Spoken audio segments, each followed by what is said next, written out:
So Google made a phone this year that's thinner, has a cool camera bar, a new chip, but somehow people are still so mad about it. Don't get me wrong, these phones are great, but RAM problem is getting real and these phones are super expensive. This is Pixel 11 and this is Pixel 11 Pro. I have these phones from the last few days and my first reaction wasn't actually a RAM.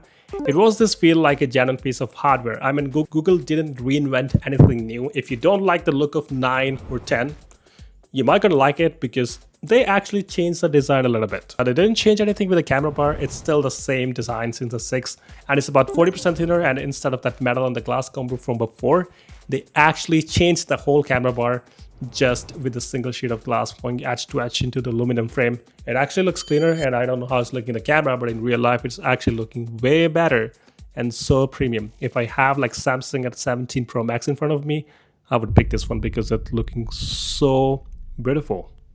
Just look at it. And the Pro models also got this new matte obsidian finish on the side rails for the first time, which feels actually nice enhanced than the glossy metal which we had for the last few years. And both front and the back are covered in Gorilla Glass, and Google actually says that new anti-scratch coating on these new phones are actually better than the previous models. I don't know how true it is, but yeah, we will do a test. And you got IP68 water and dust resistance across the board, so yeah, that's pretty good. And size-wise, if you have Pixel 10 Pro or 10 Pro XL, it's not gonna feel any different. The camera bar is not just a glass. Google actually built an entire strip of multicolor additives into it and wrapped right around the flash. So they're calling it highlight. When lights are off, you won't even notice it's there. But if your phone is facing down, then you will start seeing those multicolored LEDs. So it doesn't work for everything. Now we've seen this feature from so many smartphones, and if you guys have watched my Nothing 40 Pro video, I already said it that many companies are gonna copy this feature. I'm not saying that Google actually copied it. I mean, it works the exact same way, but it has less features.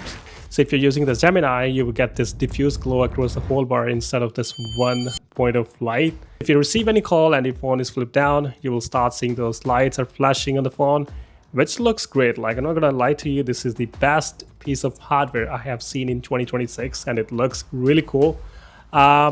But that's pretty much it. Like, you can't do anything else. Like, you can't customize it like Nothing 40 Pro, which gives you like so many options to customize it. And they had this such a great opportunity to make it like work like any other smartphone, but they didn't do it, and I'm so mad about it because there's no other option. This is nothing new for Google because they had it in Pixel 3, so they're pretty much bringing the idea back, almost like it later. But the limited part of this highlight is basically it. Like, Google has confirmed it, it's not opening highlight up to third-party apps right now, so no custom colors for Instagram, no pattern for Slack, no glow for your fantasy football app. Messages supports are probably be coming in the future, that's what they said, but it's right now there's only 2 features into it, and it only works if your phone is facing down. And I feel like a lot of people don't even put their phone like facing down because they don't want to scratch the screen. So I don't know why they did that, but that should not be the case. But it looks great in person. The potential is there if they can add more features, or like in the upcoming phone, or like they can have some software updates, they can change something. I would love to have it because these colors, they look so nice. Standard Pixel 11 finally got the base storage 256 gigs. That's actually a huge upgrade because on the previous model it was only 128. The battery capacity is actually similar to the previous model, there's no change. But the price of this phone is actually increased by $100.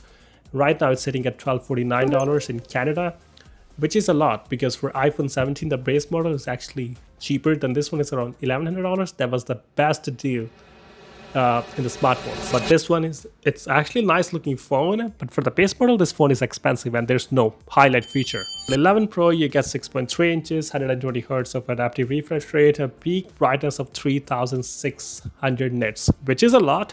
On the previous model that was 3000 nits of brightness. With naked eyes, I don't think you can tell any difference.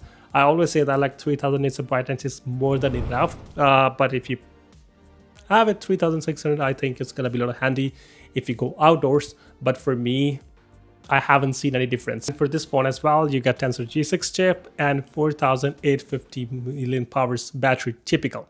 It's not great. iPhone 17 Pro Max, those have like 5000 mAh battery and the battery life is great. This is not great. So if you put this front of Samsung or iPhone 17 Pro Max, yeah, this phone is gonna look mid. I was actually expecting the high million hours battery for pixels, but yeah, it's still under 5,000, which is not great in 2026. So if any other high-end phones launch like iPhone 17, they have high million hours battery, they're gonna overshadow these phones. On the camera sides, the Pro model gets 50 megapixel the main sensor, a 48 megapixel ultra wide, and the redesigned 48 megapixel telephoto lens with 5 times optical zoom and pro zoom, like all the way up to 120 time, which I don't use it. If it's not an optical zoom, I'm not going to use it, because even if you take the photos, they're not going to look clear, so you can't even use it for the social media, but it's there if you want to use it for fun. I took a few photos with the 50 megapixel main camera. Photos actually look great. 48 megapixel front camera, it also looks great. I like the photos. Camera quality is actually better than the previous models.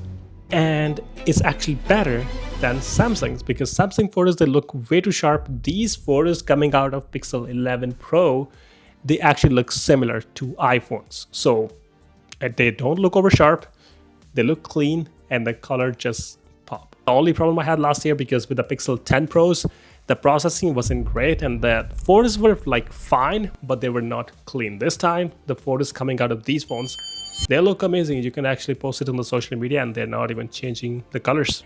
And at the base Pixel 11, you get 48 megapixel main camera, and this is 13 megapixel ultra wide and the 10 megapixel telephoto camera.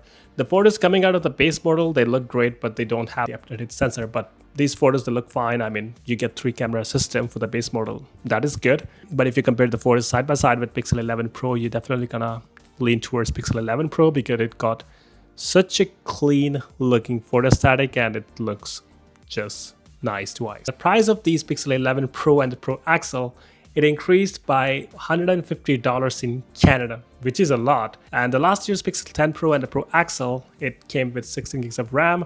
There was no exception, but this year it actually changed. So the entry level 256 gigs of storage, which most of the people are gonna buy, it actually dropped down to 12 gigs of RAM. And if you want a 16 gigs of RAM, which used to be standard, you have to step up to 512 gigs or 1 TB model, and the price is gonna be higher. So why this is happening? Because the price of a single gigabyte of RAM has jumped from $2.80 in 2025 to $12 this year. That's not a small fluctuation. This is actually 4 times what were companies paying before. If you have seen the Apple products, they actually increase the prices of every single product. For the iPhones, for the iPad, for the MacBook, for the Mac Mini, prices went up by $200 to $300 just because the RAM situation is getting worse. And I think the iPhone this year is going to be even more expensive than the previous models. Now in the actual world, if you ask me, does 12 gigs of RAM hurt your multitasking?